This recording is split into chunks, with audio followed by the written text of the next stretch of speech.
പുതുവർഷത്തിൻ്റെ നിർദ്ദേശങ്ങൾ, a new year's direction, part 3.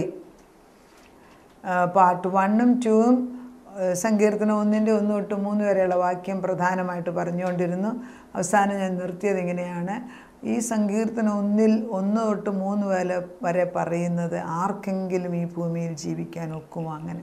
അതായത് ദുഷ്ടന്മാരുടെ ആലോചന പ്രകാരം നടക്കാതെ, പാപിയുടെ വഴിയിൽ നിൽക്കാതെ, പരിഹാസയുടെ ഏർപ്പെടുത്തിയിരിക്കാതെ, സദാസമയം യഹോവയുടെ, അത് ഇറ്റ് ഈസ് ഇമ്പോസിബിൾ ഇല്ലേ? നമ്മുടെ ബുദ്ധിക്കതീതമായിട്ട് പ്രയാസമുള്ള ഒരു കാര്യമാണ് ഇവിടെ സങ്കീർത്തനം. നമ്മൾ വിചാരിക്കും അത് എളുപ്പമൊന്നുമല്ല. ദൈവത്തിൻ്റെ ആത്മാവ് പൂർണ്ണമായിട്ടും വന്നിട്ടില്ലേ ഇത് ഒരിക്കലും നമുക്ക് ചെയ്തെടുക്കാനൊക്കെ തരില്ല. അപ്പം നമ്മൾ അങ്ങനെയുള്ളവർ വല്ലവരും ജീവിച്ചിട്ടുണ്ടോ? നമുക്ക് വേദപുസ്തകത്തിൽ നോക്കുമ്പോൾ ഈ സങ്കീർത്തനം 1-ന്റെ 1 തൊട്ട് 3 വരെയുള്ള പോലെ പറയുന്ന ആരെങ്കിലും ജീവിച്ചിട്ടുണ്ടോ? നമ്മൾ ഈ പാപം ചെയ്യുന്നവരോടൊക്കെ പറയും ജീവിക്കുക, നമ്മൾ ദൈവത്തിന് വേണ്ടി ജീവിച്ചില്ല, എന്നാ കുഴപ്പം, സുഖമായിട്ട് ജീവിച്ചാൽ പോലെ, അതിനെന്നാ കുഴപ്പം എന്നൊക്കെ ചോദിക്കും. പക്ഷേ നമ്മളൊന്ന് മനസ്സിലാക്കണം, ദൈവത്തെ അറിയാതെ ജീവിത്തെങ്കിൽ നമ്മൾ മരിക്കും, നിത്യമായ മരണം, അത് സംശയമില്ല. നമ്മൾ I say that I will live my way and I will do not so. Your life continues. Perishing does not mean annihilation. Perishing means separation from the Lord. അതായത് നീ പെറിഷ് ചെയ്തു പോകും, നശിച്ചു പോകുമെന്ന് പറയുമ്പം നമ്മളത് വളരെ ലാഘവമായിട്ട് എടുക്കുന്നെങ്കിലും അതിൻ്റെ ഒരു അർത്ഥം എന്താണെന്ന് വെച്ചാൽ you are അനിഹിലേറ്റഡ്, you are separated from the truth, you are separated from the light, you are separated from the true life. അത് മനസ്സിലാക്കാതെ നമ്മൾ ഓടി നടന്ന് അലഞ്ഞു കിടന്ന് കഷ്ടപ്പെട്ടിട്ട് ആരെ എന്ത് പ്രീതിപ്പെടുത്താനാണ് ചെയ്യുന്നത്? ബുദ്ധിയില്ലാത്ത മനുഷ്യന്മാരെ എന്ന് വിളിക്കുന്നത് ചുമ്മാതാണ്, ബുദ്ധിയില്ലാത്ത സ്ത്രീകളെ എന്ന് വിളിക്കുന്നത്. പക്ഷേ ബുദ്ധിയില്ലാത്ത പുരുഷന്മാരും ഉണ്ട് ഈ കൂട്ടത്തിൽ. ദൈവത്തിൻ്റെ പരിശുദ്ധാത്മ പറയുന്നു, ഈ സങ്കീർത്തനം 1-ന്റെ 1 തൊട്ട് 3 വരെയുള്ള വാക്യം പറയുമ്പോൾ ആരെങ്കിലും അങ്ങനെ ജീവിച്ചിട്ടുണ്ടോ എന്ന് നമുക്കൊന്ന് ചോദ്യങ്ങൾ, ഒരു മനുഷ്യൻ ഇത് ചോദ്യം, ഒരു വലിയ ഒരു പ്രാസംഗികൻ ഇതിനെക്കുറിച്ച് ഇങ്ങനെ പറയുന്നത് കേട്ടു. ഒരു യഹൂദന്മാരുടെയും അറബികളുടെയും കൂടെ ഒരു വലിയ മീറ്റിംഗ് നടക്കുകയാണ്. അപ്പോൾ അദ്ദേഹം ഒരു ചോദ്യം ചോദിച്ചു, who is this blessed man the Sam's speak? ഈ സങ്കീർത്തനം 1 പറയുന്ന ഈ വിശുദ്ധനായ മനുഷ്യൻ അല്ലെങ്കിൽ ഭാഗ്യവാനായ മനുഷ്യൻ ആരാണ്? ഏത് പുസ്തകത്തിൽ ആരെങ്കിലും നമുക്കുടെ മനസ്സിൽ ചിന്തിച്ച് നോക്കാം, ആരെങ്കിലും നമ്മുടെ മനസ്സിൽ കടന്നു വരുന്നുണ്ടോ? ആരെങ്കിലും അങ്ങനെ വിശുദ്ധനായിട്ട്? അത് നമ്മൾ ചിന്തിച്ച് നോക്കുക. പഴയ നിയമത്തിൽ നോക്കാം ആദ്യമേ. What is it actually Abraham? No, Abraham അങ്ങനെ ജീവിച്ചിട്ടില്ല. കാരണം he lied about his wife. അവൻ്റെ ഭാര്യയെക്കുറിച്ച് നുണ പറഞ്ഞു. he denied his wife and he left her with the Pharaoh. അപ്പോൾ അവിടെ എത്ര പ്രാവശ്യം എബ്രഹാം നുണ പറഞ്ഞു? ഇസഹാക്കിന് തെറ്റുപറ്റി. മോശയുണ്ട്, he killed a man, he lost his temper in the water of Meribah. അത് മോശയാണ്. മോശ സങ്കീർത്തനം 1-ന്റെ 1 തൊട്ട് 3 വരെ വരുന്നില്ല. മോശയാണെങ്കിൽ വേറൊരു ഈജിപ്തിനെ കൊന്നു. മോശ ദൈവത്തോട് ദേഷ്യപ്പെടുന്നതാണ്, മനുഷ്യരോട് ദേഷ്യപ്പെടുന്നു. പിന്നെ ദാനിയേലാണ്, ഇല്ല.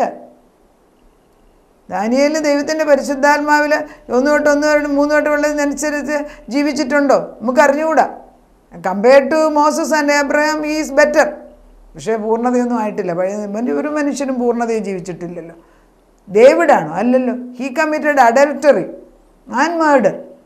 ദാവീദാണെങ്കിൽ കൊലയും ചെയ്തിട്ടുണ്ട്, വ്യഭിചാരവും ചെയ്തിട്ടുണ്ട്. പിന്നെ സങ്കീർത്തനം 1-ന്റെ 1 തൊട്ട് 3-നകത്ത് അദ്ദേഹം വരുന്നില്ല. പിന്നെ ആരാ വരുന്നത്?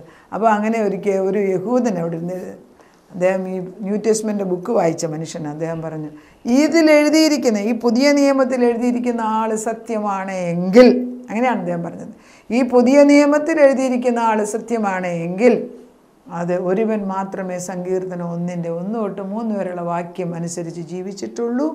അത് ജീസസ് ഓഫ് നസറേത്ത്, നസറേത്ത് വന്ന യേശു ക്രിസ്തു മാത്രമാണ്.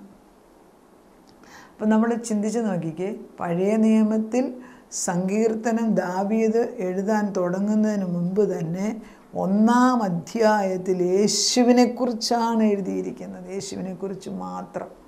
അവിടെയാണ് the man of the first psalm is Jesus of Nazareth. We cannot hope of living a righteous life. നമ്മളൊരു നീതിമാൻ്റെ ജീവിതം നമ്മുടെ സ്വന്തം കഴിവുകൊണ്ട് ജീവിക്കാൻ ഒക്കത്തില്ല. You and me cannot live like that. The very calling is consummated by Lord Jesus Christ. ആ ഒരു വിളി തന്നെ നമ്മൾക്ക് പൂർത്തീകരിക്കണമെങ്കിൽ യേശുവിൻ്റെ ആത്മാവ് വരണം. It is you who is perfect communion with God. പിതാവിൻ്റെ സന്നിധിയിൽ പൂർണ്ണമായിട്ടും വചന അടിസ്ഥാനത്തിൽ ഒന്നിച്ച് ജീവിച്ച ഒരുവൻ മാത്രമേ ഉള്ളത് യേശു ക്രിസ്തുവാണ്. ഹീ ഡസ് നോട്ട് സ്റ്റാൻഡ്, അവനാണ്. ഹീ ഡിലൈസ്, അവനെക്കുറിച്ച് പറയുമ്പോൾ യേശു ക്രിസ്തുവിനെ കുറിച്ച്, അവൻ ദുഷ്ടന്മാരുടെ ആലോചന പ്രകാരം യേശു നടന്നിട്ടില്ല, പാപിയുടെ വഴിയിൽ യേശു നിന്നിട്ടില്ല, പരിഹാസത്തെ ഏർപ്പെടുത്തിയിരിക്കത്തില്ല. അവൻ യേശു ദൈവത്തിൻ്റെ ന്യായപ്രമാണത്തിൽ സന്തോഷിച്ചവനാണ്. ദൈവം യേശു ന്യായപ്രമാണത്തിൽ രാപകൽ ധ്യാനിക്കുന്നവൻ. അവനെങ്ങനെ നട്ടിരിക്കുന്ന തക്ക കാലത്ത് ഫലം കായ്ക്കുന്നില്ല, വാടാത്ത വൃക്ഷം ചെയ്യുന്നതൊക്കെയും സാധിക്കും. It is you gives us his righteousness. നമുക്ക് സത്യം എന്തെന്നും നീതി എന്തെന്നും തരുന്നവൻ ഒരുവൻ മാത്രമേ ഉള്ളൂ, അത് യേശു മാത്രമാണ്. വേറൊരു വിശുദ്ധനോ പഴയ നിയമത്തിലെ ഒരു വ്യക്തിക്കോ ഈ ഒരു സ്ഥാനം, സങ്കീർത്തനത്തിൻ്റെ 1 തൊട്ട് 3 വരെയുള്ള സ്ഥാനം വേറെ ഒരു വ്യക്തിക്ക് എടുക്കാൻ ഒക്കൂല.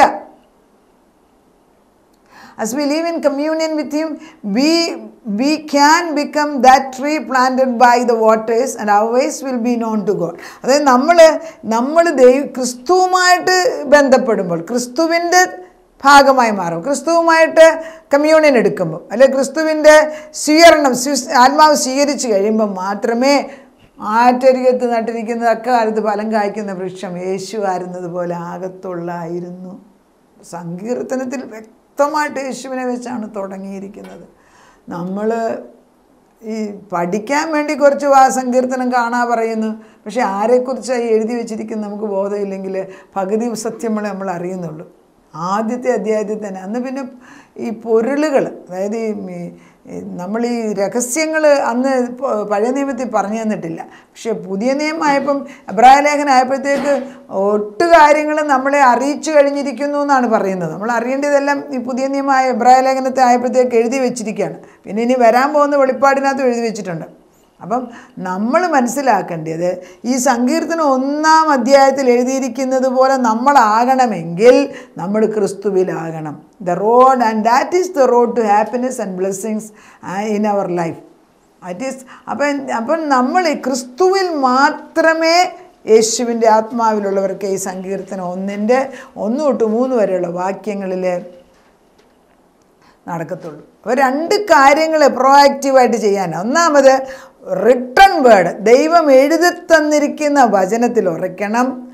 അതുതന്നെയല്ല, ദൈവം റിട്ടൺ ചെയ്തിരിക്കുന്ന ദൈവത്തെക്കുറിച്ച് അറിയണം. റിട്ടൺ വേർഡിൽ ഉറയ്ക്കണം. ഒന്ന്, ആരെക്കുറിച്ചാണ് റിട്ടൺ വേർഡ് എഴുതിയിരിക്കുന്നത് അവനിൽ ഉറയ്ക്കണം.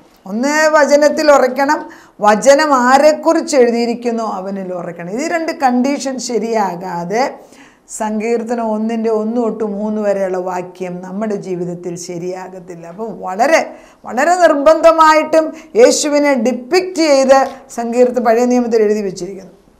അതുകൊണ്ടാണ് ഈ റോമർക്ക് എഴുതിയ ലേഖനത്തിനകത്ത് ഈ പൗലോസ് 2-ാം അധ്യായത്തിൽ 28-ാം വാക്യത്തിൽ പറയുന്നുണ്ട്, നമ്മൾക്ക് ഇപ്പോൾ പൗലോസ് എഴുതിയിരിക്കുന്ന ഭാഗം റോമർക്ക് എഴുതിയ ലേഖനം വായിക്കാതെ ഇമ്പോർട്ടൻ്റ് ആണ്.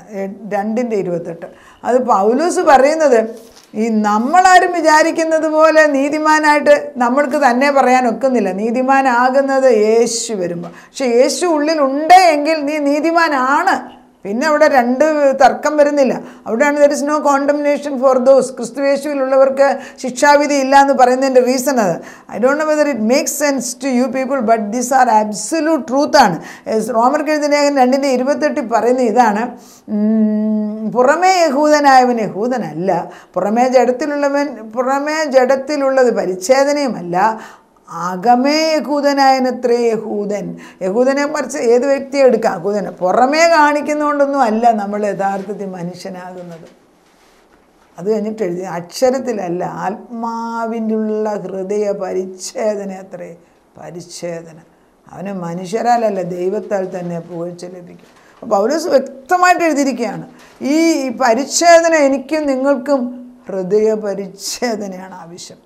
അറിയൂ, ദിനംപ്രതി വചനം കൊള്ളുമ്പം എനിക്കും നിങ്ങൾക്കും ഇത് പരിച്ഛേദനയായി മാറണം. ഹൃദയത്തിൻ്റെ ചില കാര്യങ്ങൾ വേണ്ട, ചെയ്യണോ വേണ്ടായോ, നമുക്ക് ശരിയോ തെറ്റോ എന്നുള്ള സംശയങ്ങൾ വരുമ്പോൾ അപ്പം പറയും, we are on the right side.